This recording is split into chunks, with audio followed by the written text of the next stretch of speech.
ভোটের আগের দিন শ্রমিক ভট্টাচার্যের মুখে শোনা গিয়েছিল প্রত্যাশার বুক চিরে অপ্রত্যাশিত ফল হবে বিজেপির। 26-এ তাই হলো। পরিসংখ্যানের নিরিখে গিয়ে বিজেপি শুরু, কর্মী সমর্থকদের মধ্যে উচ্ছ্বাস। নন্দনে বিজেপির 60 ফুটের ব্যানার, ব্যানারে একদিকে প্রধানমন্ত্রী নরেন্দ্র মোদী, অন্যদিকে স্বরাষ্ট্রমন্ত্রী অমিত শাহের ছবি। তৃণমূলের বরাবরই অভিযোগ ছিল বিজেপি এলে মাছ খাওয়া বন্ধ।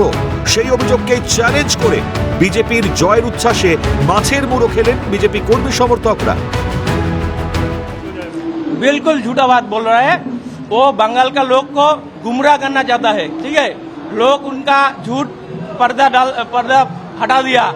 लोग को पता है वो लोग को गुमराह कर रहा था, खाने पीने इनका ऐतिह्य का भूल रिप्रेजेंट कर रहा था बीजेपी के खिलाफ। মাছ ভাত খাবেন, সুস্থ থাকবেন, ভালো থাকবেন, মাছে ভাতে বাঙালি। মমতা তো ওটা তো বলছিল উনি হেরে যাবেন, ওই ভয় মাছ খেতে দেবেন না।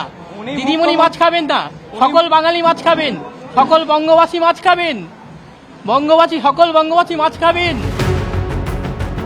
সল্টলেক বিজেপির পার্টি অফিসে ঝালমুড়ি খেয়ে উদযাপন।